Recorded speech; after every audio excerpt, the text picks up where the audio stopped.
At my only son's funeral, before I could even wipe away my tears, my daughter-in-law pointed directly at me and said, "Get out of this house right now."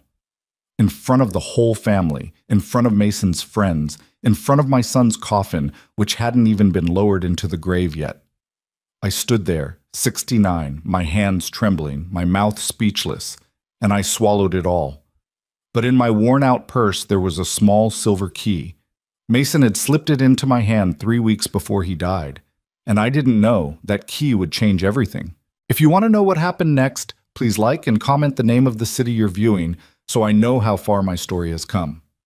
Now, let me tell you the whole truth. The morning Mason was buried, the sky was the color of old dishwater, flat and gray and indifferent, the way the sky gets when it doesn't care what's happening below it. I remember standing at the edge of the grave, holding a single white carnation because Mason always said roses were too dramatic, and thinking that I couldn't feel my hands. Not because of the cold. It wasn't cold that day. It was actually mild for October, the kind of morning that should have been beautiful. But I couldn't feel my hands because I had been holding myself together so tightly for 6 days that everything below my wrists had gone numb. 6 days since the hospital called. 6 days since I drove myself there at 2 in the morning and sat in a hallway chair for 3 hours before a doctor I'd never seen before came out and told me that my son, my only child, my Mason, was gone. Cardiac arrest. 44 years old. He'd seemed tired lately, but he always seemed tired. He worked too hard. I told him that. I told him that for years, and he would wave me off the way he always did, that half smile, one corner of his mouth going up, and he'd say, "Mom, I'm fine. Stop worrying." He was not fine. He was never as fine as he pretended to be. But I didn't know the full shape of that truth yet. Not on the morning they put him in the ground. I was still just a mother standing at a grave with a carnation in her numb hands, trying not to collapse in front of 50 people who were watching me for cues on how to feel. The service was at Greenfield Memorial. I had helped plan it, or tried to. Vanessa handled most of it. The flowers, the program, the music. She was very efficient about it all, which I told myself was how some people grieve. Not everyone falls apart. Some people organize. Some people keep moving because stopping means facing the thing, and facing the thing is unbearable. I gave her that. I gave her so much in those first days. I should tell you about Vanessa. Vanessa Reed. Vanessa Brooks, technically, since she'd taken Mason's name when they married, though she'd quietly stopped using it about 2 years into the marriage and gone back to Reed for her professional work, which I only learned by accident when I saw her business card on the kitchen counter. She was 41, slim, always put together, the kind of woman who looks polished, even at 7 in the morning. Dark hair cut in a way that was clearly expensive. Clothes that fit her like they were made for her specifically, which some of them probably were. She had a job in real estate development that she described in ways I never fully understood, but that clearly paid well.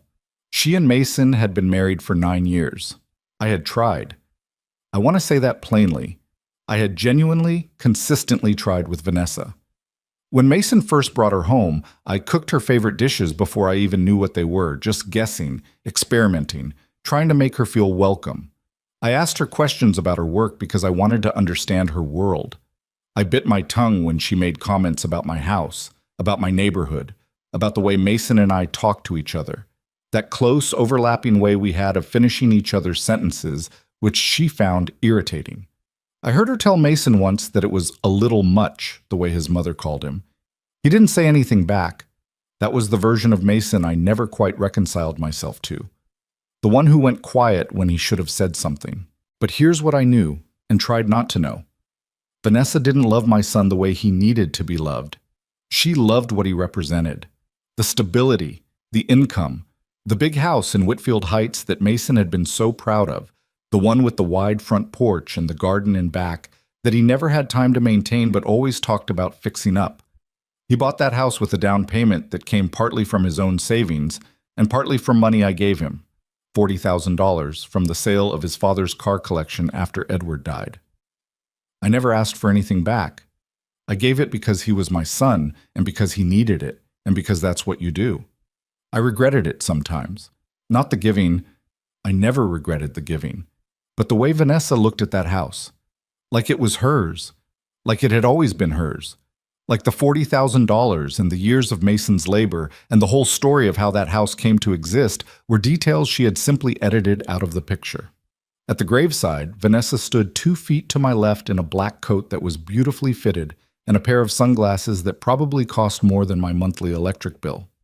She had people around her, her sister Dana, 2 women I recognized as her friends from the development company, a man I didn't know who kept touching her shoulder in a way I tried not to look at too closely. She received condolences like she was at a receiving line at a charity gala. Gracious. Composed. Exactly the right amount of emotion showing on her face. Not too much, not too little. I wondered what Mason would have thought, watching her. Then I pushed that thought down because it wasn't fair. It wasn't fair, and this was not the moment. The pastor said words. I don't remember most of them. I remember the carnation in my hands and the sound of someone crying behind me, one of Mason's college friends, I think, a man named Terrence who had driven 6 hours to be there and who hugged me so hard afterward that I finally let a few tears out, just for a moment, pressed against his shoulder before I pulled myself back together. The reception was at the house. Mason's house. The Whitfield Heights house with the wide front porch. I had been staying there since I'd arrived. Vanessa had allowed it, or at least hadn't explicitly said I couldn't, which for Vanessa was more or less the same thing. I was sleeping in the guest room, the small one at the end of the hall, living out of my overnight bag because I hadn't thought to bring more than 3 days' worth of clothes, and the days kept turning into more days. I was doing dishes in the morning because I couldn't sleep, and doing dishes felt like doing something. I was bringing food over from the church auxiliary ladies and the neighbors who kept dropping things off. Casseroles, pies, cold cuts, the enormous, slightly overwhelming volume of food that accumulates around death in small American towns. The reception was crowded. 50 people, maybe more, moving through the downstairs, talking in low voices, piling plates from the table Dana had set up along the dining room wall. I stood in the living room for a while, accepting hugs, answering the same questions in the same careful ways. He went so fast. Yes, it was very sudden. No, there was nothing they could have done. He would have hated all this fuss. You know how Mason was. I said that last one so many times it became almost automatic. And then it hit me on about the 6th repetition that Mason would never fuss about anything again, and I had to excuse myself and go stand in the kitchen for 3 minutes with my back to the door. That's where Vanessa found me. I heard her heels on the tile first, then the refrigerator opening and closing. She was checking something, I don't know what. And then she was standing beside me at the counter, and I turned to face her because it felt rude not to. And I looked at her face, and something in her expression was different. Not grief. Something else. She had taken her sunglasses off. Her eyes were dry and clear, and she was looking at me with a kind of measured stillness, the way you look at a problem you've already decided how to solve. Evelyn, she said, we need to talk. I felt it then. That thing in your stomach that isn't quite fear and isn't quite nausea. That animal knowledge that something is coming. Okay, I said. Not here. She tilted her head toward the back hallway. Come with me. We went into Mason's study, which was at the back of the house past the laundry room. It still smelled like him in there. Coffee and the cedar from his bookshelves, and something else I couldn't name. Something specific to Mason. The smell of a person you've known your whole life. Being in that room was like being punched softly and repeatedly. I stood near the door. Vanessa stood near the desk with her arms crossed loosely, and she looked at me, and she said very clearly, very calmly, I need you to leave the house. I'd like you to be gone by this evening. I heard the words. I processed them individually. Each one made sense on its own. Together, they made a sentence I could understand grammatically, but not emotionally, not immediately. I'm sorry? This is my house, Vanessa said. Mason's name is on the deed, and I am his legal surviving spouse, so it's my house now. You've been here for 6 days, and I've been patient about that because of the circumstances. But the circumstances have changed. We've had the service. It's time for me to begin managing my affairs, and I need to do that without a small pause, just long enough to be deliberate, without extra people in the house. Extra people. I am 69 years old. I gave $40,000 to help buy the floor I was standing on. I had mopped that kitchen and brought food into that house, and sat up at night wondering what I could do to help the woman in front of me through her grief. I was Mason's mother. I had carried him and raised him and loved him for 44 years, and I was extra people. "Vanessa," I said, and my voice came out quieter than I intended. "It's the day of his funeral. I know what day it is. There are still 50 people in the next room, which is why I wanted to have this conversation privately." She unfolded her arms and picked up a pen from the desk and set it down again, a fidgety little gesture that told me she was not as calm as she was performing. "I'm not asking for a scene, Evelyn. I'm asking you to be reasonable." "Reasonable." I turned the word over. "You want me to pack my bag and leave my son's house on the day we buried him, and you're calling that reasonable?" "It's my house. Mason helped me buy this house. You know that. You've always known that." Something shifted in her face, just slightly, a tightening around the eyes. "You gave Mason money a long time ago. Mason used that money as he saw fit. What he chose to do with it became marital property. That's how the law works. She wasn't wrong, technically. That was the thing. She'd thought about it. She'd thought about it, and she knew the legal terrain, and she was standing in that study on the day of her husband's funeral, presenting me with a considered legal argument for why I had no rights to anything in that house. "I will need somewhere to sleep tonight," I said. "There's a Holiday Inn off Route 9. It's about 3 miles. She said it without hesitation. She'd already looked it up.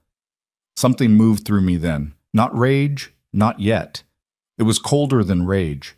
It was the sensation of seeing something clearly for the very first time, something that had been in front of me for years but that I had refused to look at directly.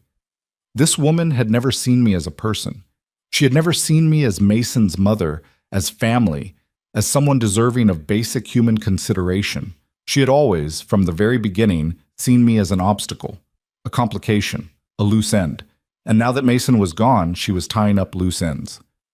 "All right," I said, and I meant it in more ways than she knew. She blinked. She'd expected more resistance, I think. More crying, more pleading, more of the weakness she'd always attributed to me. She recovered quickly, gave a small nod, and moved toward the door. "I'd appreciate it if you could manage it without making a scene out front," she said. "People are still here." "I'm not going to make a scene," I said. I didn't.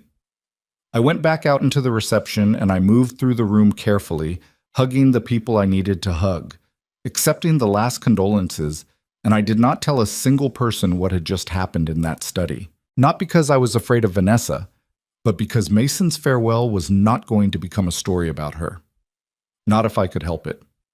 I went upstairs to the guest room and I packed my overnight bag.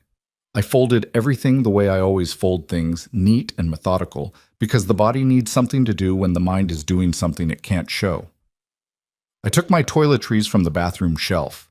I took the photograph of Mason and me at his college graduation that I had propped on the nightstand. I didn't ask Vanessa if I could take it. I just took it, because that photograph belonged to me in every way that mattered. Before I zipped the bag, I reached into the front pocket of my purse. The key was still there, small, silver, old-fashioned, not a modern cut. It looked like the key to a lockbox or a safety deposit box. Not a house key, not a car key. Mason had given it to me 3 weeks before he died, on an afternoon when I had come over to drop off some jam I'd made, peach, his favorite. And he'd met me at the door with something urgent in his face. He'd pulled me out onto the front porch, away from the door, and he'd pressed the key into my palm and closed my fingers around it. "Mom," he'd said, "I need you to hold on to this for me." "What is it?" "Just hold on to it. Don't lose it. Don't tell Vanessa." He'd looked at me then in a way that made me want to ask 100 questions, and also made me afraid to ask any of them. "And if something happens to me, and I don't mean anything's going to happen, Mom, don't look at me like that. But if something does, I need you to call Charles Whitmore. His office is on Delwood Avenue. He knows what to do." "Mason, what's going on?" He'd smiled. That half smile, one corner up. "I'm fine. Stop worrying." And he'd gone back inside, and I had stood on that porch with a small silver key in my hand and a cold feeling in my chest that I did not allow myself to examine. He was dead 3 weeks later. I had not called Charles Whitmore. I had been too consumed with the initial shock, the arrangements, the days blurring into each other. The key had sat in my purse through all of it, waiting. Standing in the guest room of the house I was being evicted from, I held it in my palm and looked at it. Charles Whitmore, Delwood Avenue. I put the key back. I picked up my bag. I went downstairs and I walked out the front door of my son's house without looking at Vanessa, without saying goodbye to her, without giving her the satisfaction of any reaction at all. Terrence was standing on the front porch, finishing his coffee. He looked at my bag with his brows pulling together. "Evelyn, where are you going?" "I'm going to stay at a motel for a few days," I said. I think I need some space." It wasn't entirely a lie. He offered to drive me. I said I was fine. I walked to my car, my old blue Civic that Mason used to tease me about, said I drove it like I was afraid of it. And I put my bag in the trunk and I got in and I sat there for a moment with both hands on the steering wheel. I was 69 years old, in a car in the parking lot of my dead son's house, with 3 days of clothes and a silver key and the name of a lawyer I'd never met. And I was not going to cry. Not here, not yet. I started the car. The Holiday Inn on Route 9 was exactly as depressing as it sounds. It was one of those roadside motels that had been upgraded just enough to be called a Holiday Inn, but not enough to actually feel like one. Thin carpet, a smell of industrial cleaning fluid, a bed with a comforter that was technically clean but felt like it had witnessed decades of other people's grief. The bathroom light flickered for the first 3 times I turned it on before deciding to stay on reliably. I sat on the edge of the bed with my purse in my lap, and I let myself cry. It wasn't dignified. It wasn't quiet. It was the ugly kind of crying that you can't perform for anyone, the kind that comes from somewhere below your ribs, ugly and uncontrollable and necessary. I cried for Mason, for his half smile and his peach jam and his tired eyes, and the garden he never had time to fix up. I cried for the 44 years of his life, and the 6 days since his death, and the 10 years of biting my tongue and telling myself things would get better. I cried for the woman I had been at his wedding, standing in the back of the church in my blue dress, so careful to be nothing but supportive and gracious. I cried until I couldn't anymore. Then I washed my face with the flickering bathroom light, and I sat back down on the bed and I opened my purse and I took out the key. There was also, underneath the key, a folded piece of paper I hadn't noticed before. I'd had this purse for 3 years. I knew what was in it. The paper had not been there yesterday, or if it had been tucked somewhere too far down for me to notice in the chaos of the past week. It was a small piece of paper, cream-colored, folded twice. My name was written on the outside in Mason's handwriting, the handwriting I had been reading since he was 7 years old, the handwriting that never really changed. My hands were shaking when I unfolded it.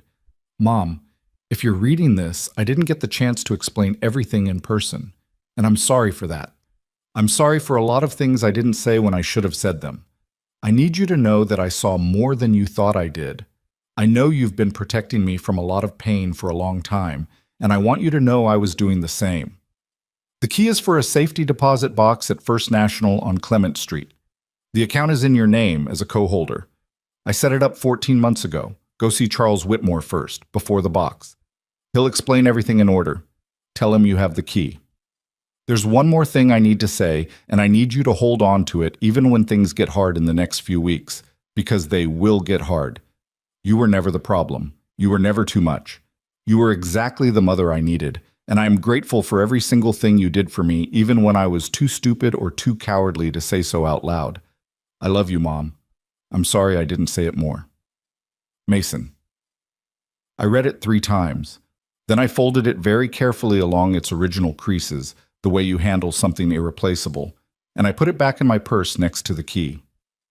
I sat in that room with the flickering light and the industrial smell for a long time. Mason had known. He had known something was coming. Not death specifically, maybe, but something. Some unraveling. He had been preparing. He had been protecting me while he was still alive, quietly, methodically, in the way he did everything that mattered to him, without announcement, without drama, without anyone else knowing. He had been watching Vanessa the same way I had. He had been seeing the same things I had been trying not to see. I thought about the last 3 years. The way Vanessa had started managing his finances more and more, taking over accounts, becoming the primary contact for their investment advisors. The way Mason had seemed tired, yes, tired in a way that went beyond work. The way he had stopped calling me as much, and when I asked him about it, he said he was just busy, just swamped, and I believed him because believing him was easier. The way, at Christmas last year, he had hugged me at the door when I arrived and held on about 5 seconds longer than usual, and I had thought, he seems like he needs something. And then Vanessa had come into the hall and the hug ended, and Mason had become that other version of himself, the easy, smiling, everything's fine version. He hadn't been fine, and he had known I was going to need help, so he had quietly, patiently put the help in place. I picked up my phone and I looked up Charles Whitmore, attorney at law, on Delwood Avenue. The office had a website, clean, professional, specializing in estate planning and family law. I found a contact number. It was 5:30 in the afternoon and the office was closed. I called anyway, on the off chance, and got a voicemail. A man's voice, calm and measured, confirming I had reached the law offices of Charles Whitmore. I left a message. I said my name was Evelyn Brooks, that I was Mason Brooks's mother, that my son had told me to call, and that I had the key. I said that last part because Mason had specifically said to say it. Then I hung up and I ordered delivery pizza to the motel room because I hadn't eaten anything substantial since the day before, and my body had finally started sending signals I couldn't ignore. I ate half of it sitting on the bed, watching nothing in particular on the television, and then I lay down on top of the comforter fully dressed and I stared at the ceiling. Vanessa would be at the house right now, with her sister, probably, with those polished friends of hers. She would be in control now. She fully, completely in control, or so she believed. She would be thinking about what came next, how to manage things, how to maximize what Mason had left behind. She had been calculating for a long time. I could see that clearly now. The marriage had not been a love story, or not only a love story, not for her. It had been a strategy, but Mason had known that, and Mason had been preparing. I thought about the look on Vanessa's face in that study, that measured, solved problem look. The way she'd said extra people without even flinching. The way she'd had the Holiday Inn's address ready, like she'd looked it up in advance, like she'd been planning this conversation and where to send me and how to manage the whole situation with the minimum of friction. She had been planning this. Before Mason was even buried, she had been planning this. I turned that over in my mind as the room got darker and the television murmured and the key sat in my purse on the nightstand. She thought I was defeated. She thought I was a 69-year-old woman with no resources, no plan, no allies, and no understanding of what she had done. She was wrong about every single part of that. What? My phone rang at 8:15 the next morning. I was awake. I had been awake since 5, which is when I usually wake up, which never changes no matter where I am or what has happened. I was sitting at the small desk by the window drinking motel coffee, which is its own specific kind of sad, and watching the parking lot, which is not interesting but gives the eyes somewhere to go when the brain is working hard. "Mrs. Brooks," the voice said, "this is Charles Whitmore. I got your message." His voice was exactly like his voicemail, calm, measured, not unfriendly, but careful, the voice of a man who had spent decades in rooms where the wrong word at the wrong moment could cost someone everything. "Thank you for calling back," I said. "I know it's early." "Not at all. I was expecting to hear from you, actually. I'm sorry it's under these circumstances." A pause. "Mason thought very highly of you." My throat tightened. "He told you that?" "He told me quite a lot, Mrs. Brooks. That's actually why I need you to come in as soon as you're able. There are several things we need to discuss before the formal will reading, which is scheduled for next Thursday. Some of them are time-sensitive." "How time-sensitive?" "I would say today, if possible, or tomorrow at the latest." Another pause. "And Mrs. Brooks, I'd ask that you keep this conversation and this meeting private for now. Don't mention it to Mrs. Reed." The formal name, Mrs. Reed. Not Vanessa, not Mason's wife. Mrs. Reed. "Understood," I said. "Can you come in at 10? "I'll be there at 10. I hung up and I sat for a moment with the phone in my hand. Outside the window, a truck was pulling out of the parking lot. A woman was walking a small dog along the edge of the road. Normal life, moving around me like water around a stone, indifferent to the fact that everything in my world was reforming itself into a new and terrifying shape. I went to get ready. I took a shower in the motel bathroom with the light that had finally agreed to stay on. I put on the same clothes I'd worn the day before because I hadn't brought enough. And I made a mental note that I needed to get to my own house, my actual house, an hour and a half away, the small Cape Cod where I had lived since Edward died, and pick up more things. I hadn't been home in over a week, but that was later. First, Delwood Avenue. First, Charles Whitmore. First, finding out what Mason knew and what he had left for me, and what Vanessa had no idea was waiting for her. I checked my purse one more time before I left. The key was still there. I was still here. And whatever came next, I was going to face it with both eyes open. Charles Whitmore's office was not what I expected. I don't know exactly what I had imagined. Something grander, maybe. Something that matched the weight of what Mason had entrusted to this man. But the office on Delwood Avenue was modest. A 2-story brick building sandwiched between a dry cleaner and an insurance agency, with a small brass nameplate beside the door and a waiting room that had 2 chairs and a side table with magazines nobody had touched in months. The receptionist was a young woman with reading glasses pushed up on her head who looked up when I came in and said, "Mrs. Brooks?" Like she'd been expecting me specifically, which I suppose she had. Charles Whitmore came out to meet me himself rather than having her bring me back, which I noticed.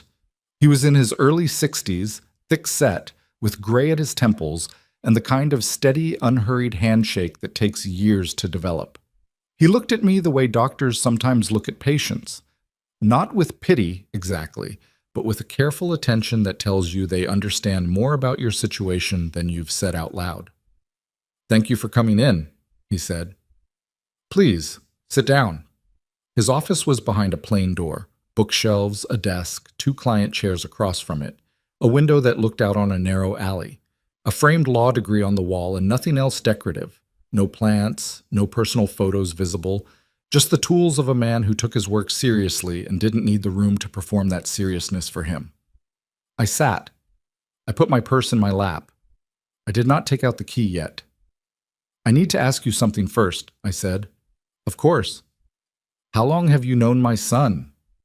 He folded his hands on the desk. "Mason first came to see me 14 months ago. He came alone. He told me he had concerns about his financial situation, his marriage, and his words, the long-term protection of certain people he cared about." He paused. "He mentioned you by name in that first meeting. 14 months, while I had been driving over to his house with jam and biting my tongue around Vanessa and telling myself things would get better, Mason had been sitting in this office, telling a lawyer he was afraid. Afraid of what was happening to his life. Afraid of what would happen to me. I felt the grief again, differently shaped this time. Not the raw, howling grief of the first days, but something quieter and more complex. The grief of realizing your child had been protecting you while you thought you were protecting him. "Tell me everything," I said. Charles told me. It took almost 2 hours. I did not interrupt much because the kind of thing he was telling me required the space to be heard. Mason had been meticulous. Over the course of 14 months, he and Charles had built a structure, legal, financial, documented, designed specifically for the situation that had now arrived. Not death necessarily, not that specifically, but the unraveling. The dissolution of a marriage that Mason had quietly accepted was not what it appeared to be. He had moved money, not secretly, not illegally, but carefully. Over a period of months, he had redirected funds from accounts that were jointly held into accounts in his name alone, following the letter of their marital agreement and the advice of his attorney. He had retitled certain assets. He had created a trust with specific, detailed provisions that could not be altered by a surviving spouse. He had documented, with Charles's guidance, every significant financial transaction from the previous 3 years, including several that, when examined with clear eyes, revealed a pattern of redirection. Money moving from Mason's earnings into accounts and investments that Vanessa controlled, and Mason could not fully account for. He had also, Charles told me carefully, kept records of other things. Personal records, notes he'd made on his phone and then exported and printed and brought to this office in a sealed envelope. Communications. A pattern of behavior that, taken piece by piece, might seem like ordinary marital friction, but assembled into a timeline told a story that no reasonable person could misread. He called it his insurance policy, Charles said. His words. He never told me any of this, I said. Not accusatory, just the fact of it, sitting in my chest. He didn't want to worry you. He also, Charles paused, choosing words. He felt that the less you knew in advance, the more genuine your reactions would be if things came to a confrontation. He thought that was important. He thought if you were performing something, Vanessa would see it. I sat with that. Mason had thought of everything, even the way my ignorance would play in the room. The safety deposit box, I said. Yes. Charles leaned forward slightly. Everything I've just told you is the framework, the legal structure he put in place. But the box is the evidence, the documents, the records, the financial statements, the letters. He paused again. He left letters for you, Mrs. Brooks. Personal ones. Not legal documents. Just letters.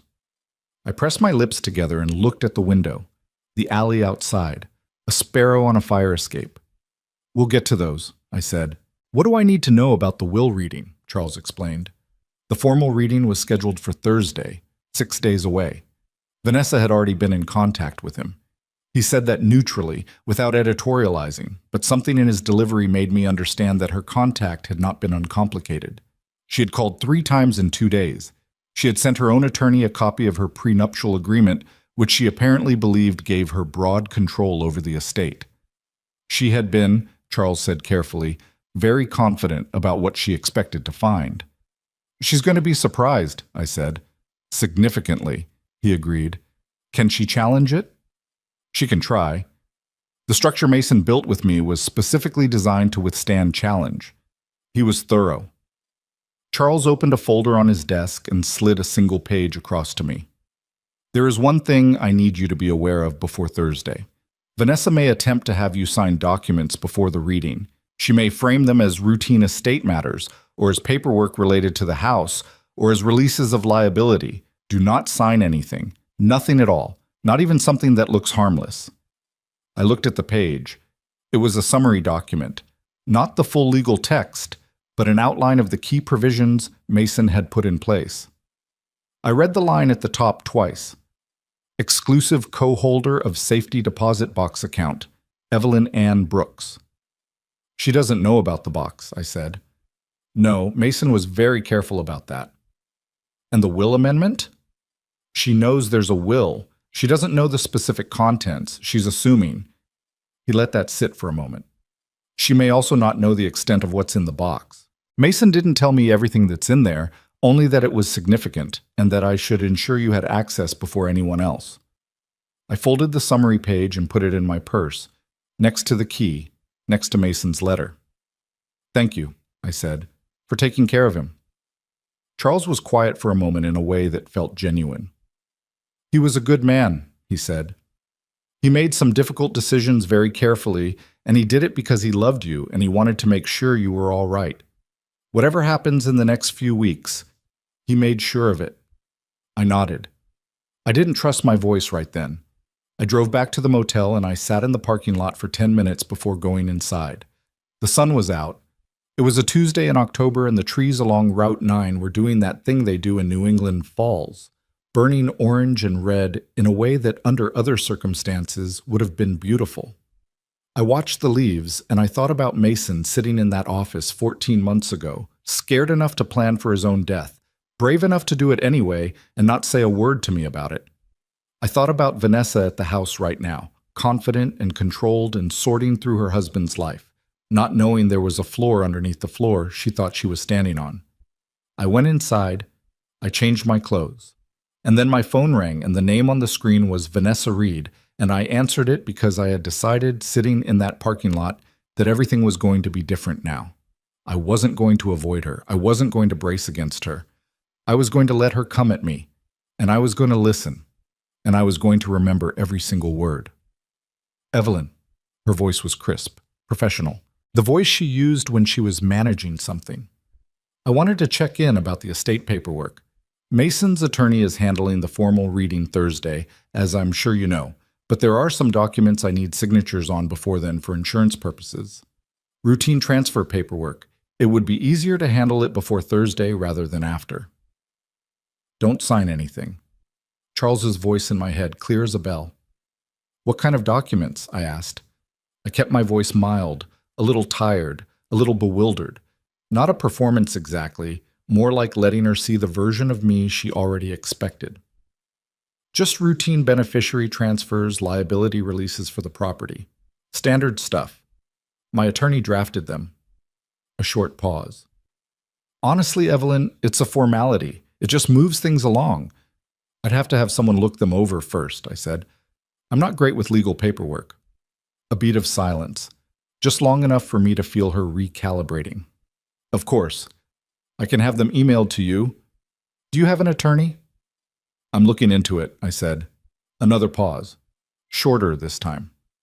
All right. I'll send them over. And Evelyn, I want you to know that despite everything, I do want this process to be as peaceful as possible. For both of us. For Mason's memory. For Mason's memory. She said it so smoothly, the way certain people use the names of the dead, as currency, as leverage, as a soft pressure applied at exactly the right angle. Of course, I said. I appreciate that, Vanessa. After I hung up, I sat for a moment with the phone in my hand. Then I opened the voice memo app. I looked at the timestamp on the recording I had just made of the entire phone call, and I saved it under a new folder I labeled simply V. Mason had kept records. Well, so could I. The documents arrived by email that evening. I forwarded them immediately to Charles Whitmore without opening them, along with a note explaining the call. He responded within the hour. These are not routine. Do not sign. I'll explain Thursday. You're doing the right thing. I read that response 3 times. Then I put my phone face down on the bed and tried to eat the other half of yesterday's pizza, which had gone cold and slightly rubbery, and which I ate anyway because I needed to eat and because somewhere in the past 24 hours I had stopped expecting things to be comfortable. The next 3 days were a particular kind of difficult that I don't have a clean word for. I went home to my Cape Cod. The drive was an hour and 40 minutes, and I cried for about the first 45 of it, and was fine by the time I got there.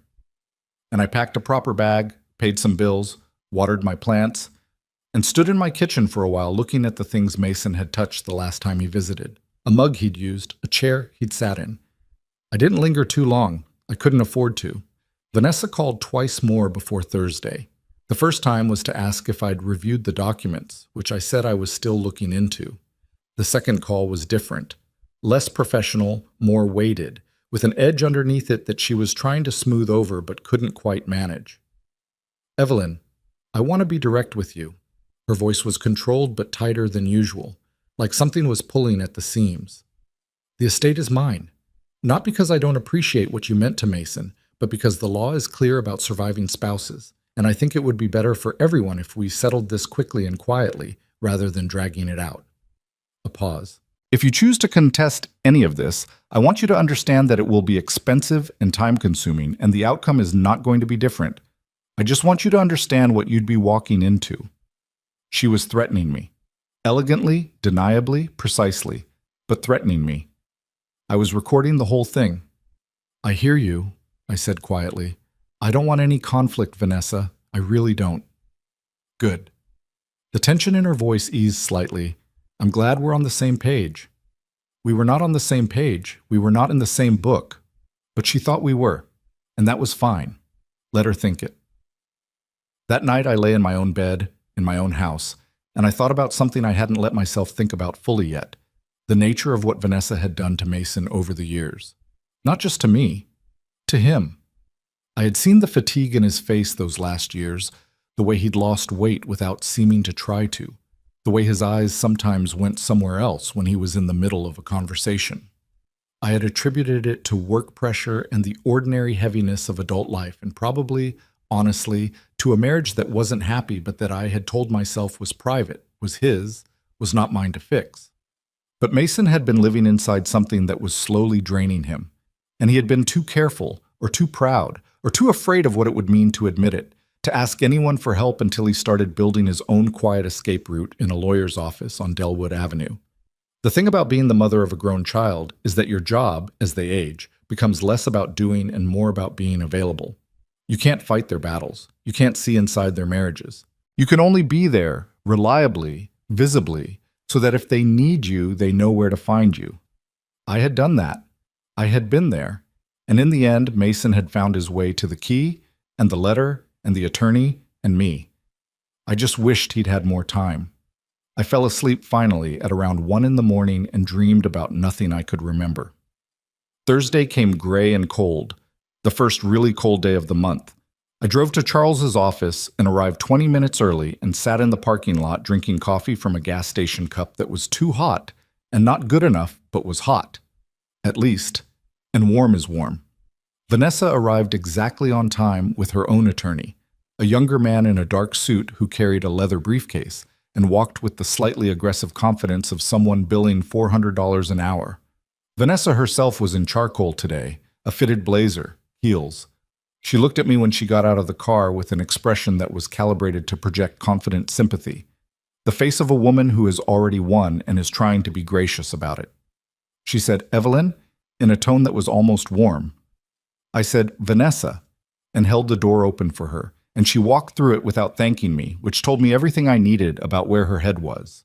We sat in Charles's conference room around a table that was bigger than I'd have expected for an office that modest. Charles at the head, me on his left, Vanessa and her attorney on his right. A paralegal by the door. Documents and folders.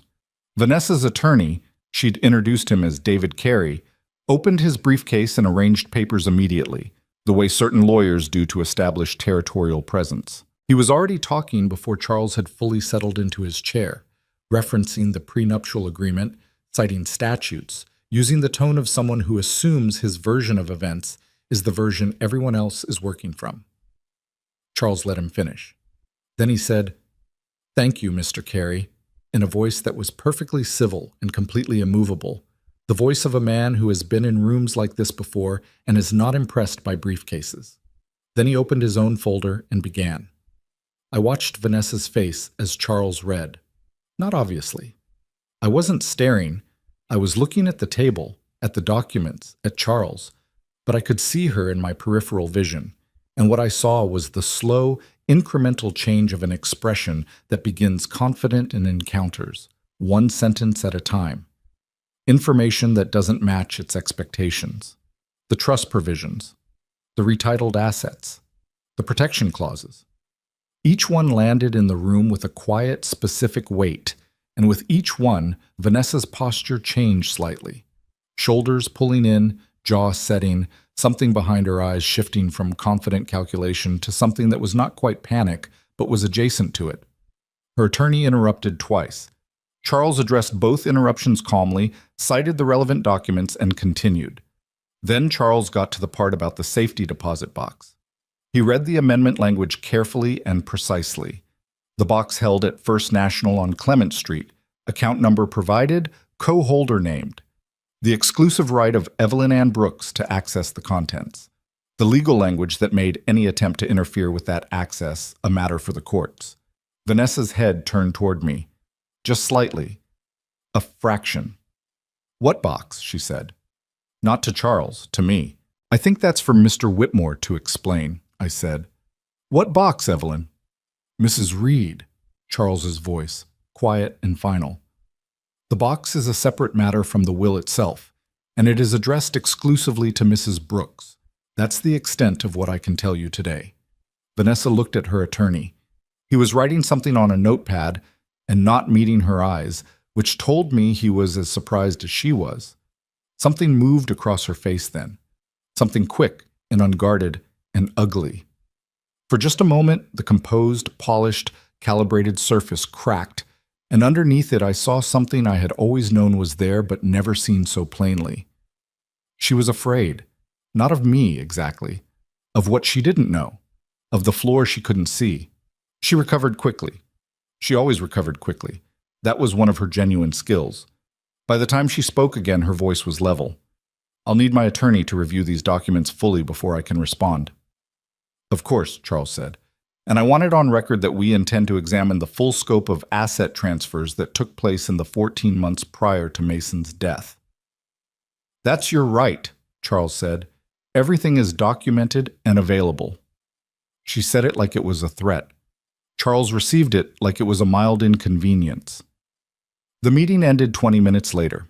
Vanessa and David Carey left first, and she walked out with the same controlled posture she'd walked in with, but something about her was different, the way a person looks when they're working too hard to look normal. Her attorney was on his phone before they reached the parking lot. I stayed behind. I sat in the conference room with Charles after everyone else had left, and I said, "When can I go to the box?" "Tomorrow morning, if you'd like," he said. "First National opens at 9. I'll call ahead." I nodded. I sat for another moment. "She's going to fight it," I said. "She's going to try," he said. "What does she have?" "Less than she thinks." He closed his folder. "And every move she makes from here on, every call, every threat, every document she sends you, keeps making things worse for her." I thought about the recordings on my phone. The growing folder labeled V. The call where she'd told me the outcome wouldn't change, framed just carefully enough that she thought it was a warning and not a threat, but not carefully enough. "Good," I said. I drove back to the motel on Route 9 in the gray October cold, and for the first time since the morning of the funeral, I felt something I hadn't expected to feel for a long time. Not happiness. Nothing like that. Nothing that simple. But something settled. Something steady and clear at the base of everything else. The sense that the ground under my feet was real, that it would hold me, that Mason had made sure of it. One more night. And then, tomorrow morning, I would find out everything my son had left behind. I didn't sleep well that night. Not badly, exactly. Not the kind of sleeplessness that comes from panic, but the kind that comes from anticipation, from the body knowing something significant is hours away and refusing to fully let go into unconsciousness. I woke at 4, then 5, then gave up at 5:40 and made motel coffee and sat at the desk and watched the parking lot go from dark to gray to the pale, flat light of a Friday morning in October.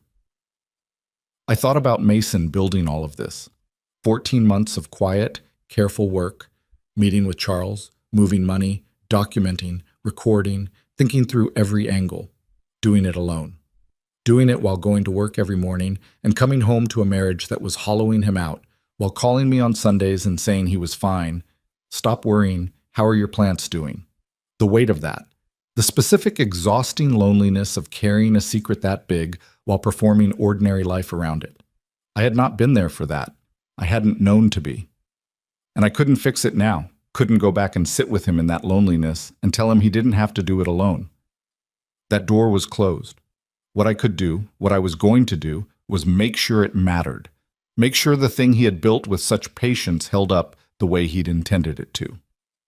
First National Bank on Clement Street opened at 9. I was in the parking lot at 8:40. The branch was small, a neighborhood bank that had been in that building long enough that the brick exterior had darkened and the signage was slightly dated in a way that felt honest rather than neglected. A woman named Patricia at the front desk had been called ahead by Charles and knew my name. She was 50-ish, steady and efficient, with reading glasses on a beaded chain around her neck, and she treated me with a kind of professional warmth that I was grateful for. Not overly sympathetic, not clinical, just decent. "The box is in the private vault," she said. "I'll need to verify your ID and signature, and then I'll take you back. You can have as much time as you need." I gave her my driver's license. I signed the card. My hand was not entirely steady, and I didn't try to make it be. The vault room was at the back of the bank, past a heavy door that required a key from Patricia and a key from me simultaneously. The same small silver key Mason had pressed into my palm on that front porch, 3 weeks before his death. The lock accepted both keys. The door opened. The room was small, fluorescent lit, with rows of metal boxes set into the wall. Patricia found the right number, used her key to release the outer lock, handed me the box, a standard metal safety deposit box, heavier than I expected, and then stepped out and closed the door behind her. I stood alone in that small room with the box on the table in front of me. I don't know how long I stood there before I opened it. Maybe 30 seconds. Maybe 2 minutes. The fluorescent light hummed. Somewhere outside the vault, I could hear the muffled sounds of the bank opening for the day. A door, a phone, ordinary morning business. And here there was nothing but the light and the hum and the box. I lifted the lid. The money was on top, bundled neatly, held with bank bands. The kind of bundling that a teller does, or that someone does who spent time around banks. I lifted the bundles out one at a time and set them on the table. When I was done, I sat down in the single chair the room provided, and I counted. $340,000. I counted it twice. 340,000. In cash. Sitting in a small metal box in a neighborhood bank, waiting for me. I sat with that number for a moment. Not with greed. I want to be clear about that, because I know how it sounds, but with the understanding of what it meant.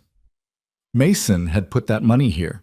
Cash, not traceable through joint accounts or investment portfolios, not subject to the immediate freeze that often follows a contested estate. He had known or suspected that his financial accounts would become a battlefield. He had made sure there was something that couldn't be a battlefield, something clean and direct from him to me. I put the money carefully to the side. Underneath it were the other things. A manila envelope, sealed with my name on it in Mason's handwriting. I set that aside for last. A second envelope, thicker, labeled in Charles Whitmore's handwriting. Financial records and documentation, estate of Mason T. Brooks. Inside were bank statements, account summaries, and a 30-page document that I couldn't fully process right there in that room, but that I understood, in overview, was the organized financial evidence of what Vanessa had been doing.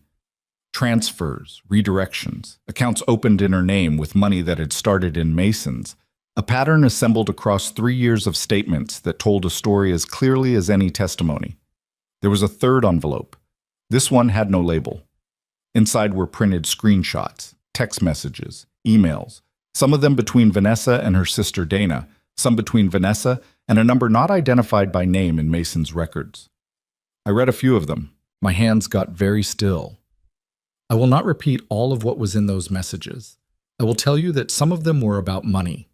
Amounts, strategies, how to manage Mason, how to handle the situation with his mother. Some of them were about me specifically, and those were the ones that made something cold move through my chest, because they were not the words of a woman who found her mother-in-law annoying or difficult or even genuinely disliked. They were the words of a woman who had decided years ago that I was an obstacle to be managed and eventually removed. Clinical words, efficient words, the kind of words that don't get written in anger but in calculation. And some of the messages, a smaller number dated from the last year of Mason's life, were about Mason himself, about his health, his stress levels, about the way he was pulling away from her. One exchange with Dana from about 8 months before Mason died made me set the papers down and breathe through my nose for a moment. Dana had written, "He's figuring it out, isn't he?" Vanessa had written back, "Probably, doesn't matter. Everything's set up the way I need it. Everything's set up the way I need it." I picked the papers back up. I kept reading. Mason had collected all of this. He had screenshot these conversations. I didn't know how, whether she had left a device unlocked or whether he had found another way. And it didn't matter. It was done and documented and sealed and waiting here for this moment. He had known what she was. He had known for longer than I had realized, and he had been building his response to it the way he did everything. Quietly, carefully, without drama, with absolute precision. I finally opened the last envelope, the one with my name on it. There were 7 letters. Mason had dated each one. The first was from 14 months ago, the day he'd first gone to see Charles. The last was from 3 weeks before he died, the same week he'd given me the key on the porch.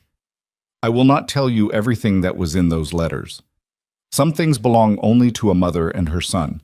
But I will tell you that he had been watching, and he had been sorry, and he had been afraid not for himself, but for me.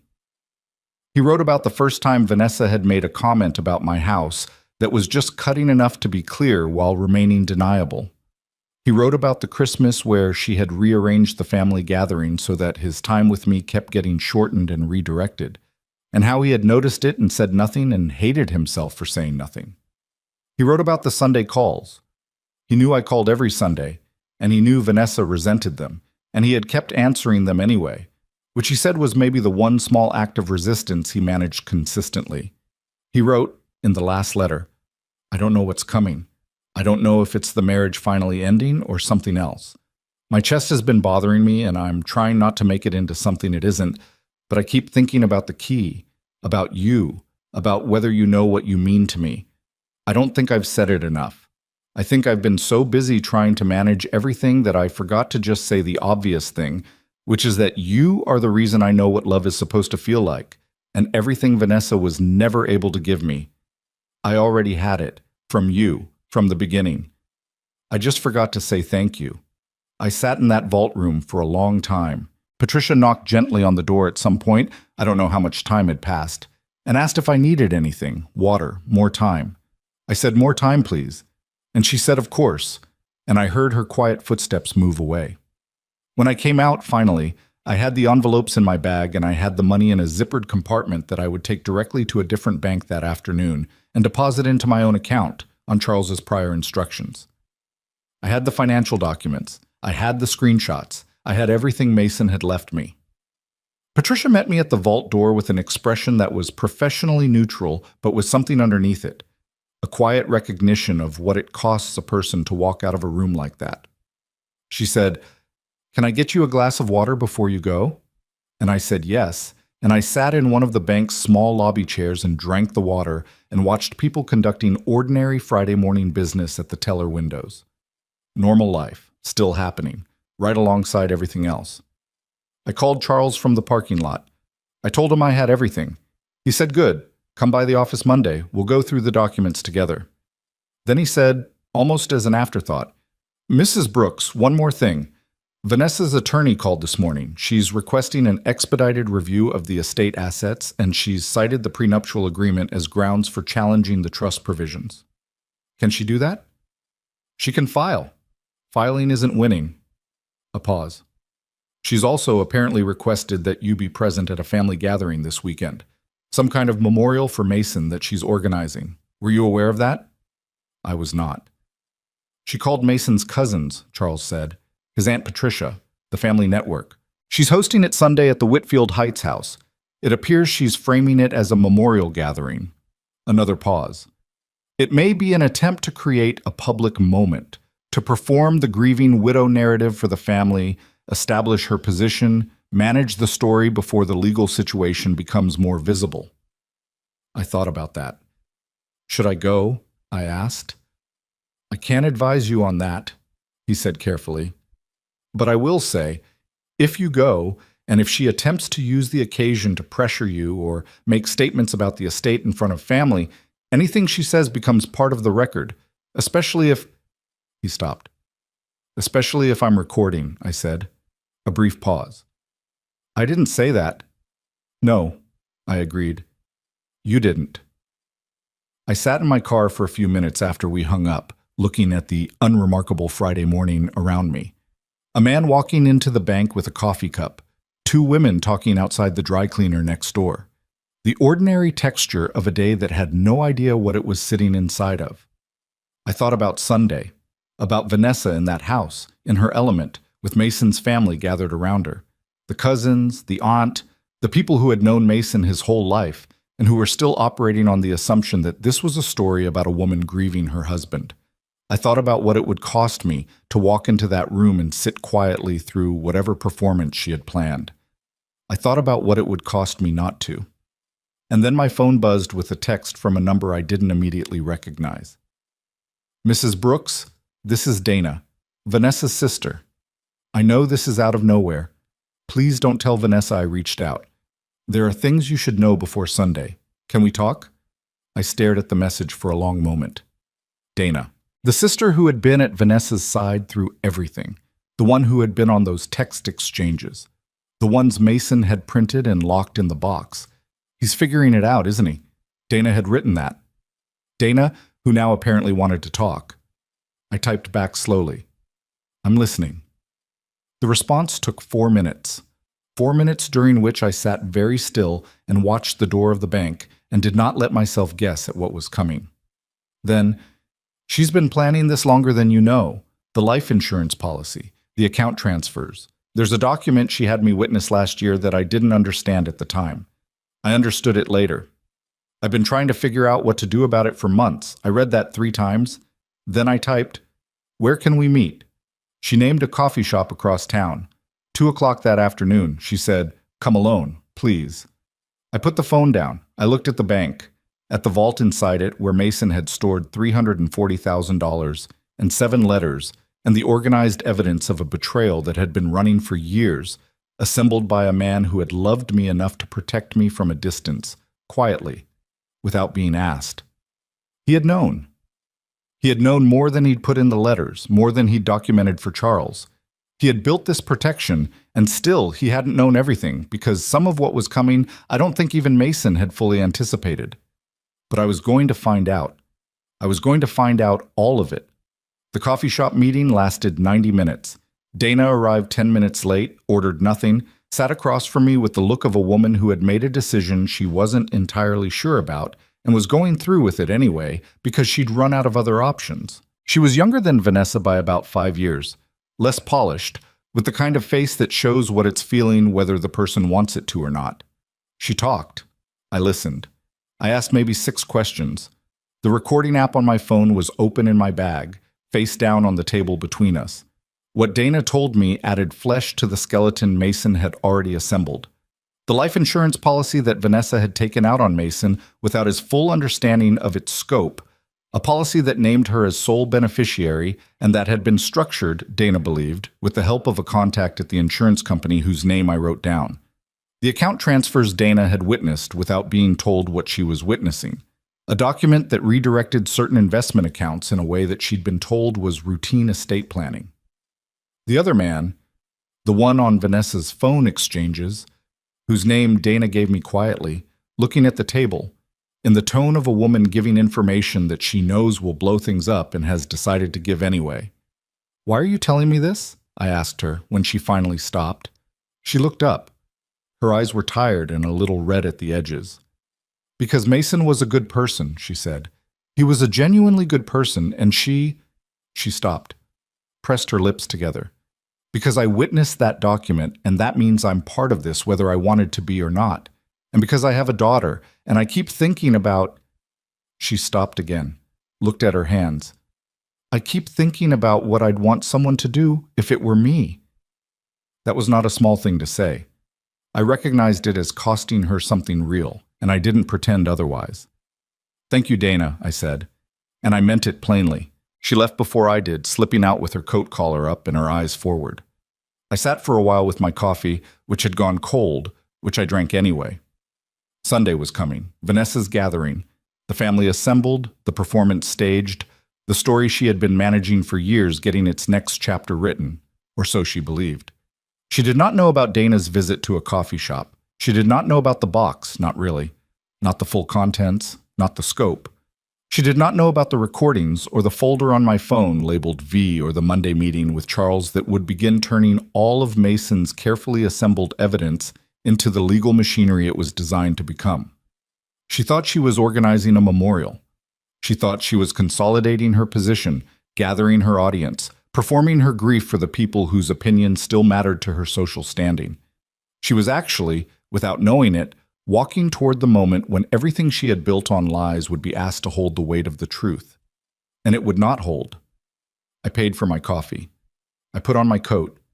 I walked out into the cold October afternoon, and I drove back to the motel, where the light in the bathroom still flickered once before deciding to stay on, where the carpet was still thin, where the comforter still smelled like industrial cleaning fluid. I sat on the edge of the bed with Mason's last letter in my hands.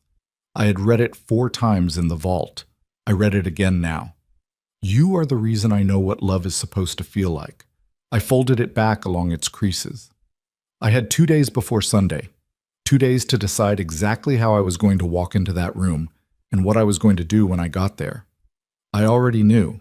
I had known, honestly, since the parking lot of the bank that morning, since the moment I'd counted $340,000 and understood what my son had been trying to say to me.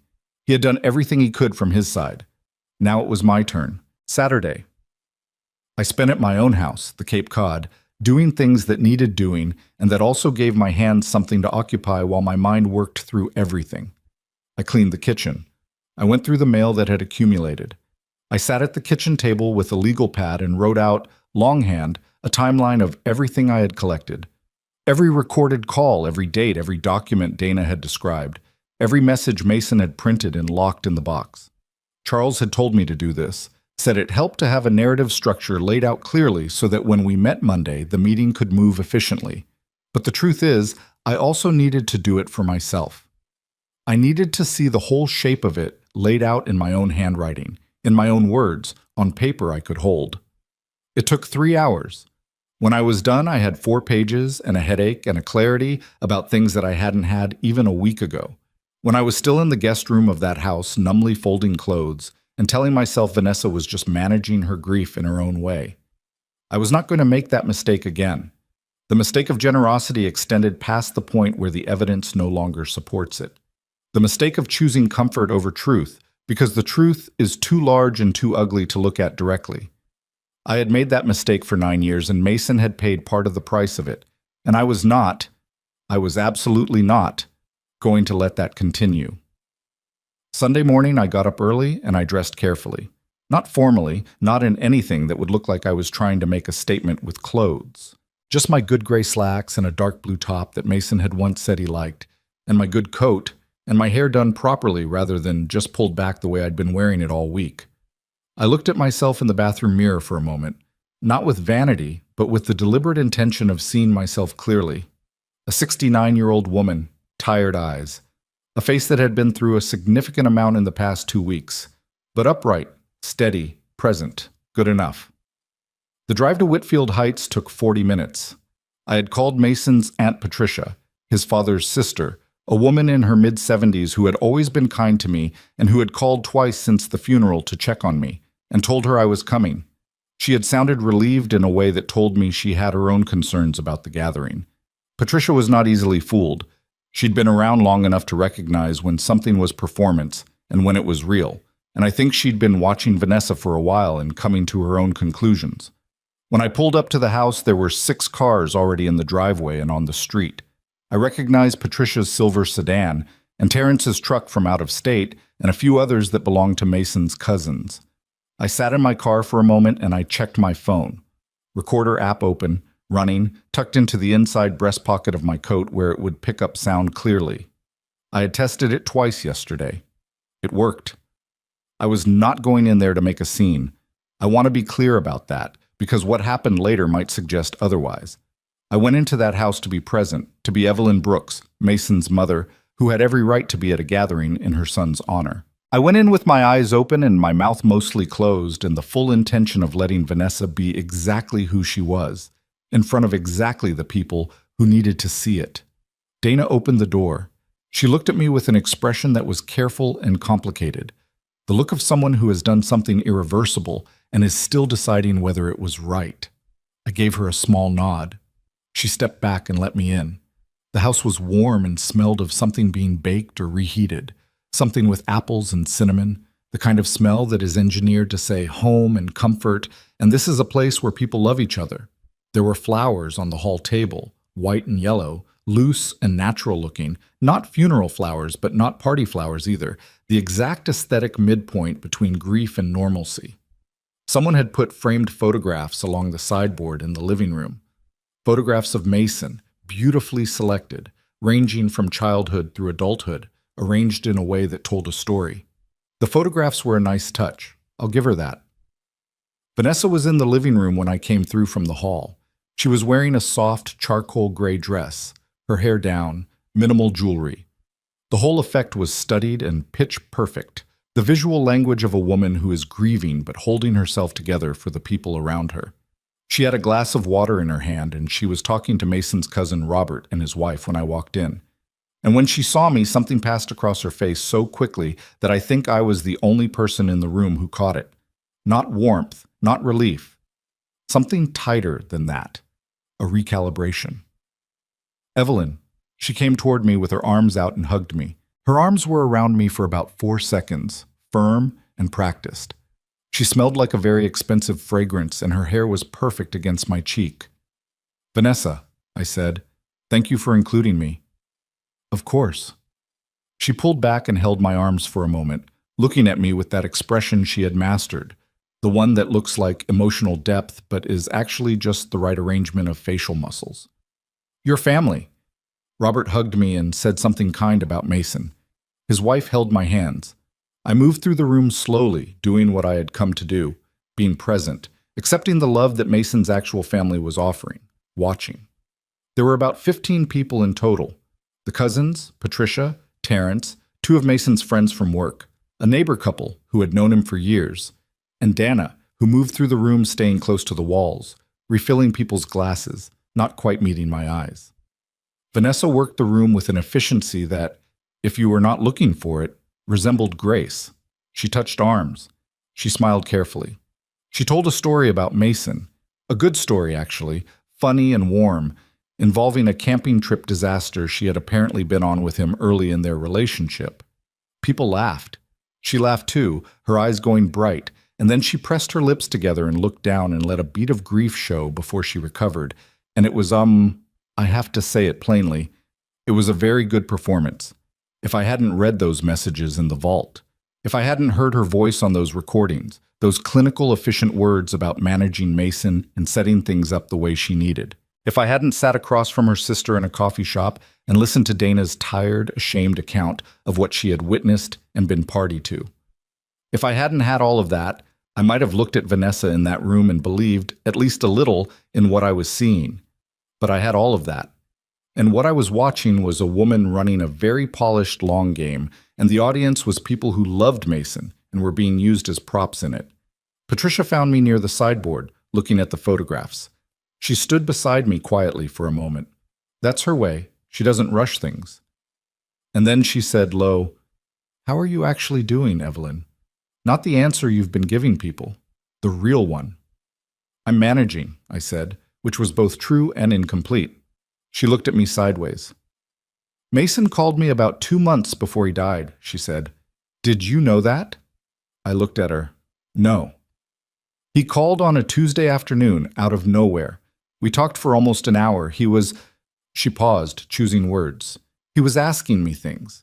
About his father's estate way back when, about how certain assets had been handled, about what happens legally when a spouse contests a trust." She kept her eyes on the photographs. "At the time, I thought he was just being thorough, being Mason. You know how he liked to understand things completely before he dealt with them." "Yes," I said softly. "I understood it differently after he died," she said. "I understood he was building something." She was quiet for a moment. "Whatever it is you're doing, Evelyn, I want you to know I'm on your side. I don't know the details, and you don't have to tell me. But I know my nephew, and I know what he thought about you, and whatever this woman has planned, she didn't account for who she was dealing with." I looked at her, 74 years old, a little stooped, sharp eyes behind wire-rimmed glasses. Mason had gotten some of his precision from her side of the family, I'd always thought. That careful, thorough, quiet way of working through a problem. "Thank you, Patricia," I said. Then Vanessa called everyone into the living room. She had arranged chairs in a loose circle, a deliberate choice, the geometry of intimacy, of shared feeling.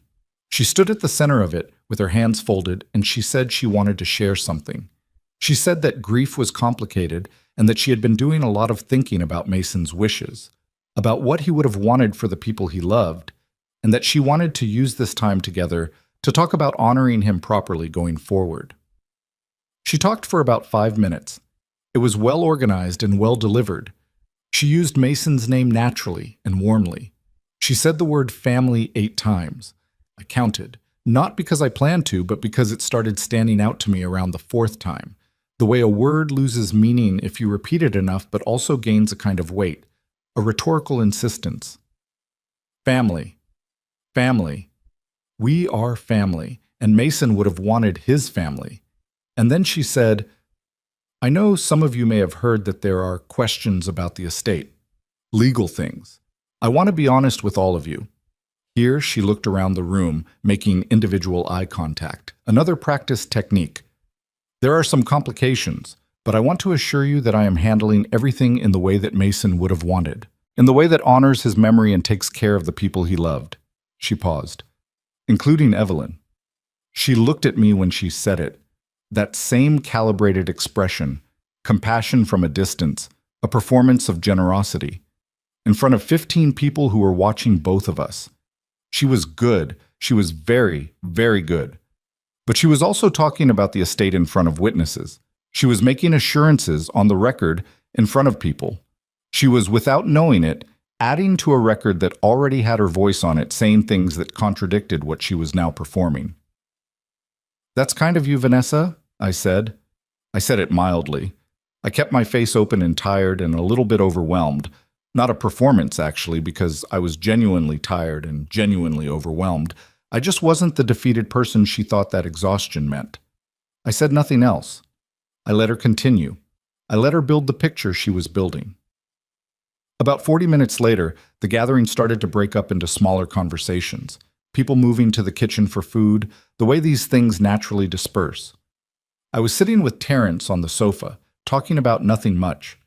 He was asking about my drive, whether I was eating properly, the kind of things people ask when they don't know what else to do. When I heard Vanessa's voice from the hallway, lowered but not lowered enough. She was on her phone. The hallway connected to the living room where Terrence and I were sitting, and the acoustics in that house were better than Vanessa realized. "I don't care what Whitmore says, David." Her attorney. She was talking to David Carey. She has access to the box, fine, but access doesn't mean she has anything that changes the fundamental position. The prenuptial. A pause. "Then find the language. That's what I'm paying you for." Another pause, shorter. "Listen, whatever she thinks she found in there, she's 69 years old and she's alone and she doesn't have the resources for a prolonged fight. We wait her out. It's that simple. She's 69 years old and she's alone." I looked at my lap. I felt Terrence go still beside me. He had heard it too. I could tell from the way his posture changed. "Ev," he said quietly. "I'm all right," I said. And I was. I was completely all right, because every word of that phone call was going into the recording, and Vanessa had just made my Monday meeting with Charles significantly more productive. But here's the thing about the next 10 minutes that I didn't plan and didn't engineer, and that happened the way things sometimes happen when the pressure in a room builds past a certain point and something has to give. Patricia was in the kitchen doorway. She had heard too. Patricia, 74 years old, who had known Vanessa for 9 years and been polite for 9 years and was apparently done being polite. She walked into the hallway. I heard her say, clearly enough to Carrie, "Vanessa, could you wrap that up, please? We have guests." Vanessa's voice on the phone stopped. A beat. "Patricia, You're just going to come back in here," Patricia said, "because my nephew's friends and family are in the living room trying to remember him properly, and you're in the hallway planning legal strategy on your phone." A silence. Then Vanessa came back into the living room. Her face was composed, but something in her jaw was set tight, and her eyes were doing the thing they did when she was recalibrating fast. She looked at me first. I don't know what she saw on my face. Whatever it was, it didn't relax her. She sat back down. She smiled. She said something to Robert's wife about the food. The conversation resumed around her, but the temperature in the room had changed, the way it changes when something true has briefly surfaced, and everyone has felt it, even if nobody names it. Robert said, 20 minutes later, that he had a long drive and should get going. His wife followed. Then Mason's work friends. The room emptied faster than I think Vanessa had intended. I was helping Patricia with her coat near the front door when Vanessa appeared beside me. Dana had gone into the kitchen. There was nobody close enough to hear easily, though Patricia was right there and made no move to give us privacy. "Evelyn?" Vanessa's voice was quieter now and had a different quality. The professional smoothness stripped back just slightly, something more direct underneath. "I'd like to talk before you leave. Privately."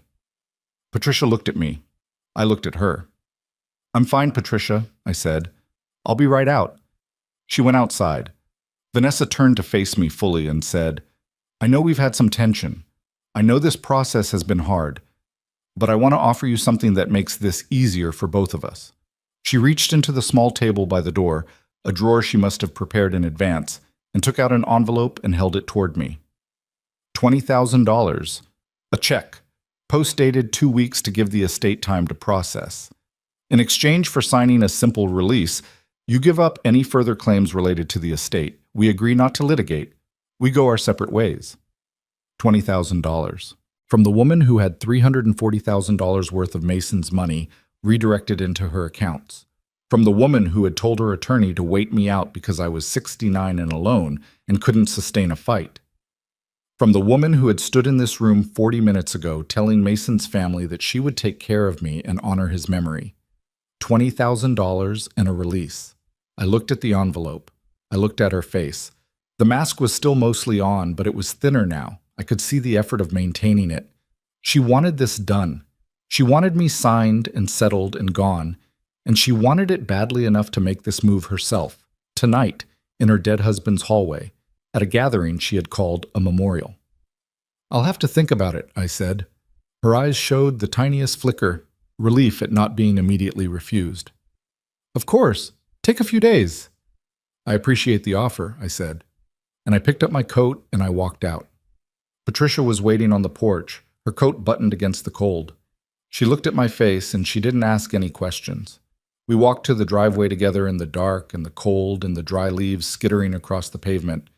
And at her car she hugged me, a proper hug, a real one. And she said into my ear, "Whatever you need, Evelyn, call me."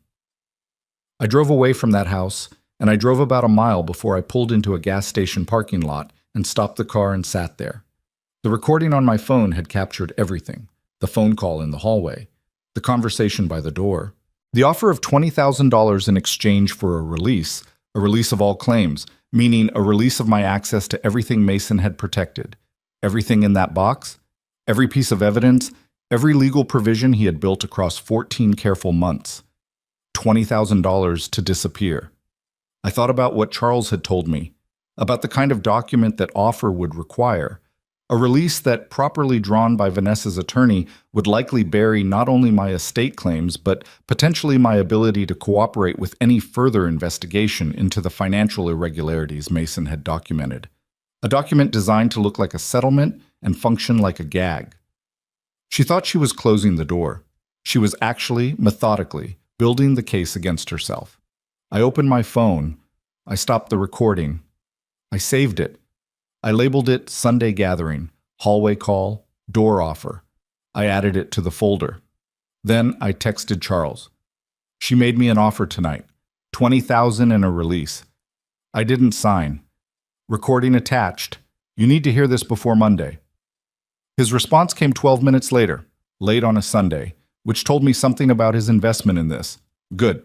Don't respond to her. I'll call you at 8 tomorrow. We're ready to move." I put the phone in my bag. I sat in the gas station parking lot for another minute, breathing. 15 people had been in that room today.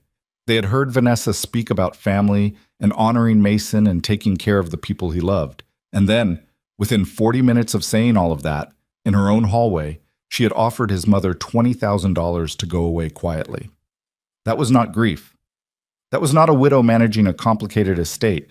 That was a woman who had spent years calculating the value of every relationship in her life and was still calculating, still managing, still treating the people around her as variables in an equation that had only one beneficiary. Mason had known. He had seen it and documented it and protected against it. And now, finally, the machinery he had built was about to start doing what it was designed to do. I started the car. I pulled out of the gas station parking lot. I drove back toward the motel on Route 9 with the heat on and the radio off and the dark Ohio highway stretching out ahead of me. I was tired. I was deeply, bone-level tired in the way that comes from 10 days of sustained grief and vigilance and the particular exhaustion of being underestimated by someone who should have known better. But I was also, underneath the tired, something else. Something that had been building since the morning I stood in that vault with my son's letters in my hands. Something steady and quiet and completely sure of itself. Vanessa had spent 9 years managing me.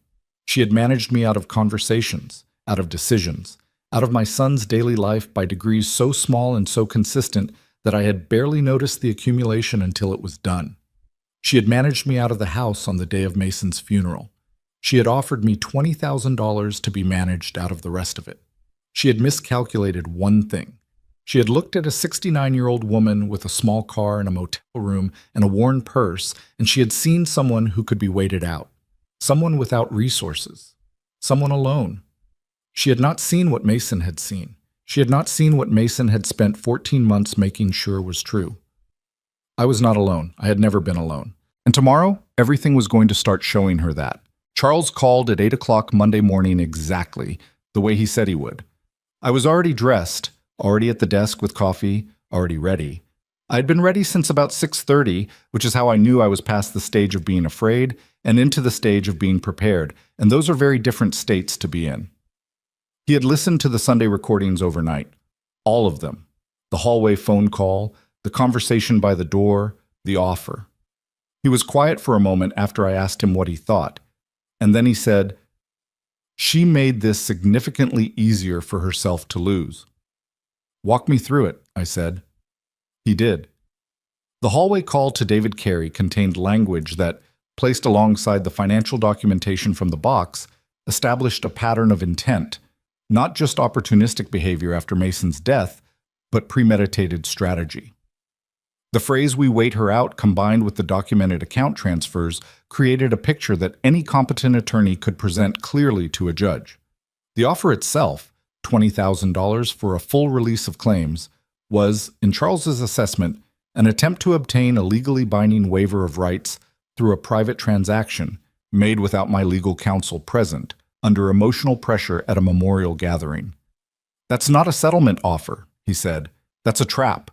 And the fact that she made it on that day, in that context, tells us something about how confident she was, and how wrong that confidence was." "What happens now?" I asked. "Now we file," he said. "We've been ready to file. I was waiting to see if she'd do something that strengthened our position before we moved, and she delivered. We'll be in front of a judge within the week." I held the phone and looked out the motel window at the parking lot. Same gray sky, same unremarkable Tuesday morning. "And the insurance policy, the one Dana described? That's a separate matter and it's being referred." He paused carefully. "There are people who handle that kind of thing who are not me, and I've already been in contact with them. That's all I can say right now." I understood what he wasn't saying. The insurance policy, the one structured without Mason's full understanding, with a contact inside the company who had apparently helped facilitate its terms, that was beyond estate law. That was something else, something with different consequences. "All right," I said. "File." The next 2 weeks were the hardest kind of waiting. Not passive waiting, not sitting still, but the active waiting of a process already in motion that you can't accelerate no matter how much you need it to move. Charles filed. David Carey responded. There were exchanges of documents, legal letters, the slow formal machinery of the courts grinding through its steps. I stayed at the motel for the first week and then moved back to my Cape Cod because I needed my own space, my own kitchen, my own bed, and because there was nothing useful I could accomplish by staying near Whitfield Heights, except making myself available to be worn down. Vanessa called twice more.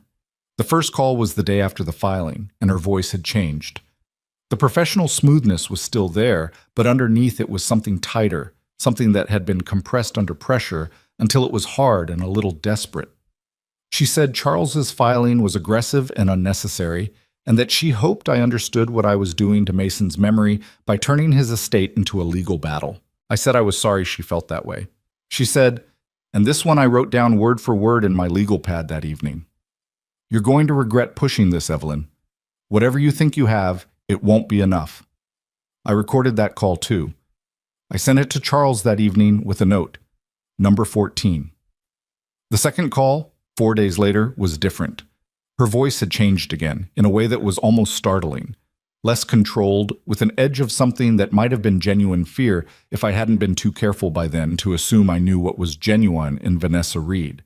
She said her attorney had advised her that there might be room for a more substantial settlement conversation. She said she was willing to negotiate in good faith. She used the phrase in good faith twice. I'll have Charles contact David Carey, I said. Everything goes through the attorneys now. She was quiet for a moment. Then, Evelyn, I just, I want you to know that whatever has happened between us, I did love Mason. I sat with that for a long moment. The line between us was quiet. Outside my kitchen window, the maple in my backyard had dropped most of its leaves, and the bare branches were dark against the gray sky. I know you felt something for him, I said finally.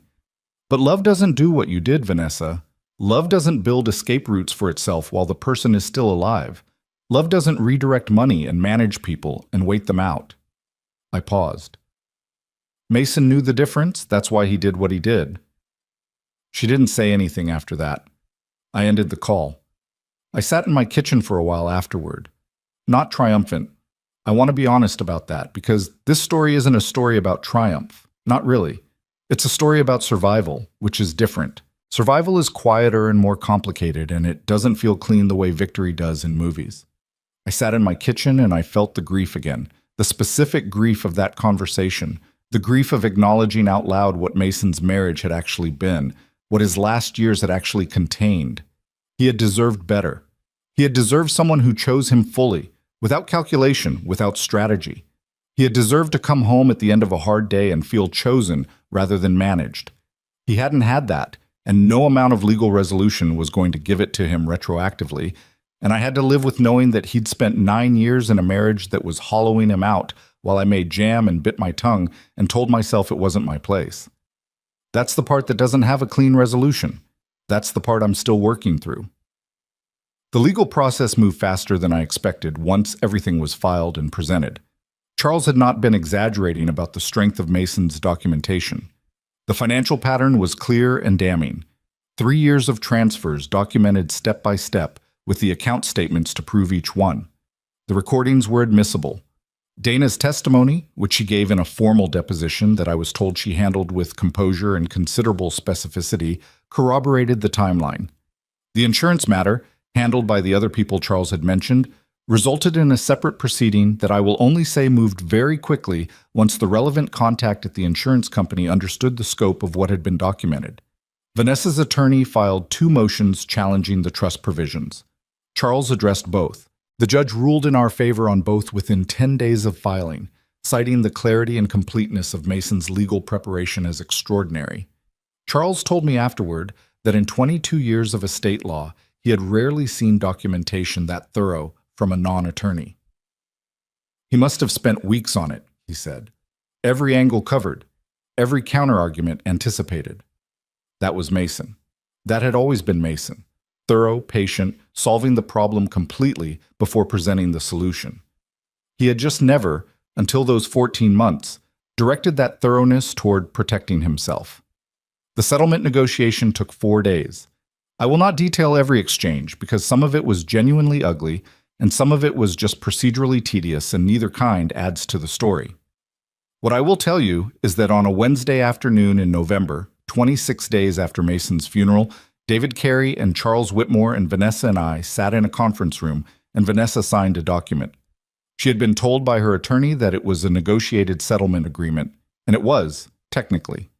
It settled the estate claims, it confirmed the trust provisions, it formally recognized the financial transfers as improper and established a repayment structure. What Vanessa apparently had not fully processed, in her urgency to stop the bleeding, was that the settlement document incorporated by reference the full financial record and the recordings. It made them part of the legal record, confirmed and authenticated by her signature.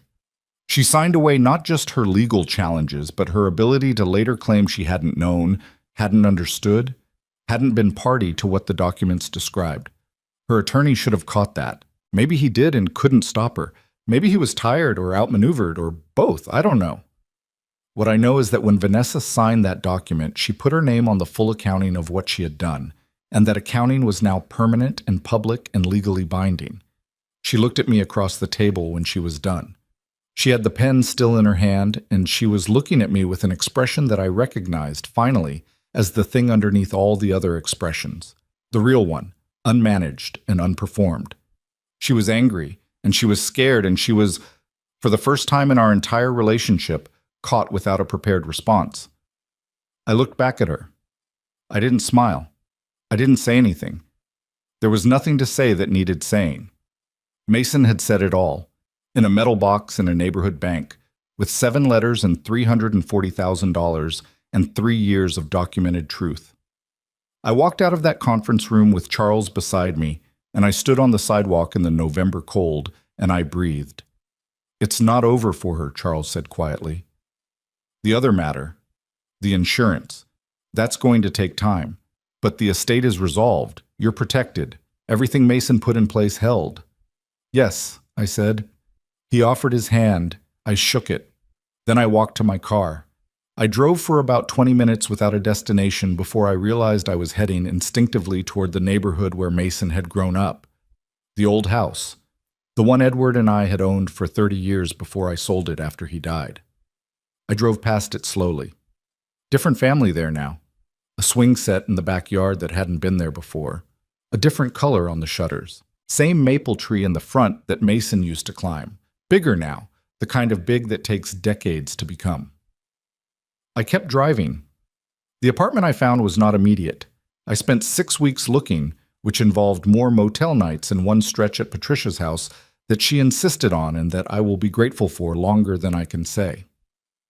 Patricia made coffee at 6 in the morning without being asked and did not try to talk me into feeling things I wasn't ready to feel, which is a rare and undervalued quality in a person.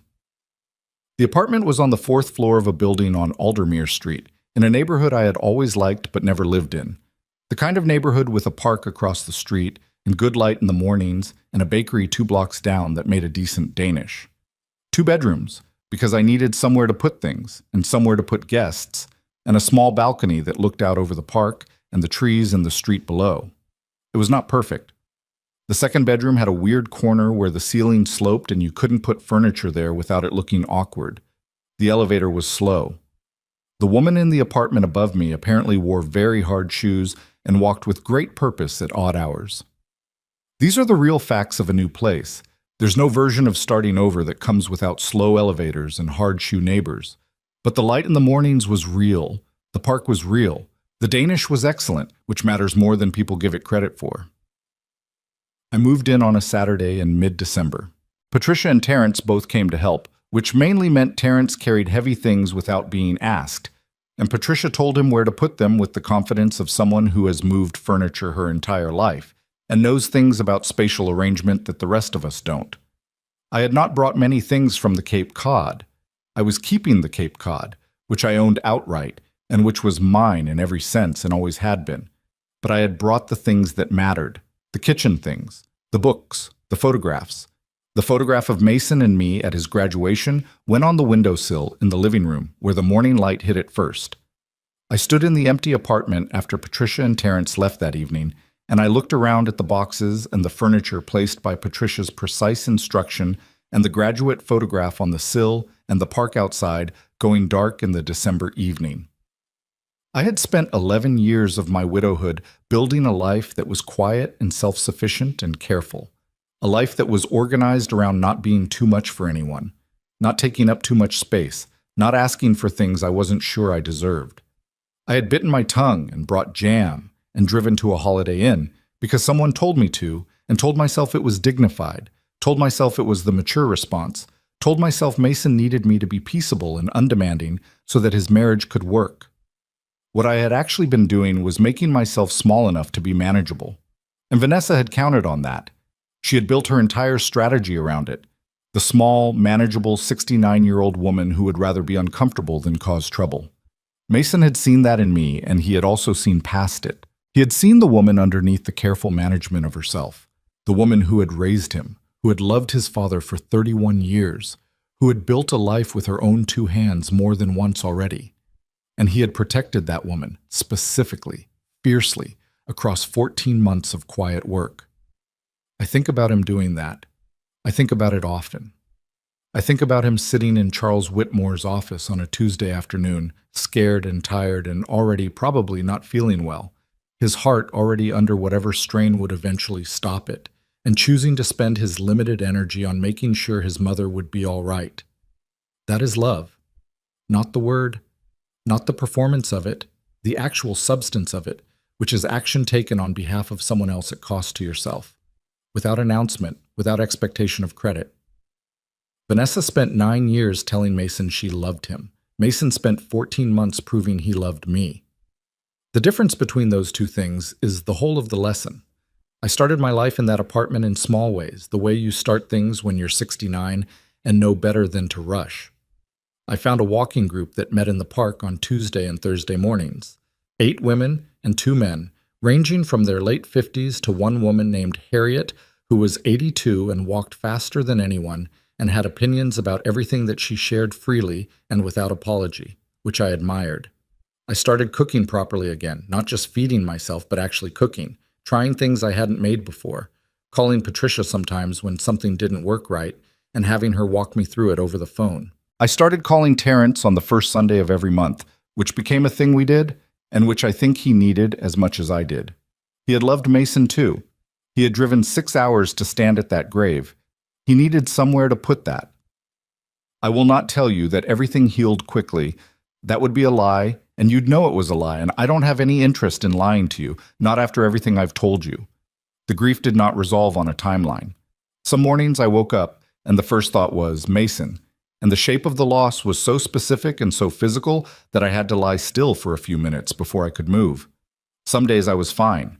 Some days I was not fine, and the not fineness was just the truth, not a failure, not something to be managed or medicated away, just the actual cost of having loved someone for 44 years and having them be gone. I let myself have that. I stopped trying to be all right on a schedule.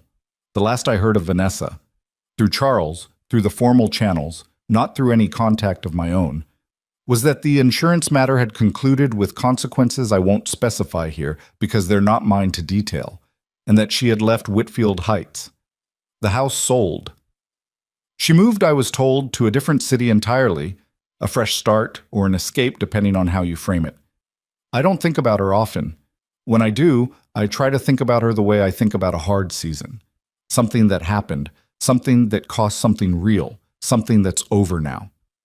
I don't wish her happiness specifically, but I don't wish her suffering either. What she did was her own doing, and she's living with its consequences, and that's enough. It has to be enough. Carrying hatred is heavy, and I have enough to carry already. What I carry instead every day is Mason. I carry his half smile, the left corner up. I carry his voice saying, "Mom, I'm fine, stop worrying," which I hear now both as the deflection it was and also as the love underneath the deflection. The love that didn't want to burden me, that was always trying to protect me. Even when protecting me meant not telling me the truth. I carry his handwriting on 7 letters that I have read more times than I can count, and that I keep in a box of their own now, a small wooden box on the shelf above the photograph, where I can reach it whenever I need to. I carry the knowledge that my son saw me, not the manageable, careful, jam-bringing version of me that I had spent too many years presenting to the world. The real version, the one worth protecting. That's not a small thing to carry. That's not a small inheritance. The park across the street from my apartment has a bench near the east entrance, where the morning light comes through the trees at a particular angle in autumn, the kind of angle that turns ordinary air into something you want to stand in for a while. I found it in January, in the cold, but I could see what it would be in October, in the full turn of the season. I go there sometimes in the mornings after the walking group disperses. I bring the rest of my coffee in a thermos, and I sit and I watch the park wake up. I think about Mason there sometimes, about what he would make of the apartment, of Harriet, who walks faster than everyone at 82, of the Danish from the bakery on the corner, which I think he would have liked very much. I talk to him sometimes, quietly, not in any formal way, just the ongoing conversation that doesn't stop because one side of it has gone silent. I tell him what I'm thinking. I tell him about the small accumulations of a new life. I tell him thank you in the ways I didn't say often enough when there was still time. And I tell him something I've come to believe fully, in my bones, in the way you only believe things that have been tested all the way through and held. You cannot buy love. You cannot manufacture it or manage it or wait it out. You cannot take it from someone who has it and give it to someone who performs it. It either lives in the actual fabric of what two people do for each other in the daily, unglamorous, costly choices, or it doesn't exist at all. Vanessa had 9 years in a beautiful house and a man who was genuinely, fundamentally good, and she spent all of it calculating. She never once just chose him, without an angle, without a next move. And Mason, my careful, thorough, half-smiling son, he knew the difference. He had always known the difference, because he had grown up watching his father and me choose each other in the ordinary way, over and over, for 31 years. He knew what it felt like. He just couldn't make it be true in his own marriage by wanting it badly enough. And that wasn't his failure. That was just a thing that happened to a good man who loved someone who didn't know how. What he could do, what he did, was make sure that the people who actually loved him were protected. And then he left too soon, in the way people leave when it's too soon, without enough warning and without the chance to say everything that needed saying. But he left me 7 letters. He left me a silver key and a note with a lawyer's name. He left me $340,000 in a metal box in a neighborhood bank. He left me the truth, organized and documented and sealed, waiting for the moment I would need it most. He left me the knowledge that I was seen. I don't call that a happy ending. I call it the truth. And the truth, even when it's heavy, even when it costs everything to get to, is the only thing worth having. If you're watching this and you have someone in your life who treats your dignity like an obstacle, listen to me. Not as someone who handled it gracefully, because I didn't always. Not as someone who figured it out quickly, because I was 9 years slow. But as someone who finally looked at the evidence that had been in front of her for a long time and chose to see it. You are allowed to protect yourself. You are allowed to say, this is not how I will be treated. You are allowed to draw the line even when drawing it costs something, even when the people who are supposed to love you are the ones you're drawing it against. The woman who was told to leave her son's house on the day of his funeral, she's sitting on a bench in a park right now, drinking coffee from a thermos, watching the morning come in through the trees. She is not homeless. She is not defeated. She is not small. She is here. And the truth found its way into the light, exactly the way it always does when someone is brave enough and patient enough to hold it up. That's all Mason ever needed me to be, and in the end, I was.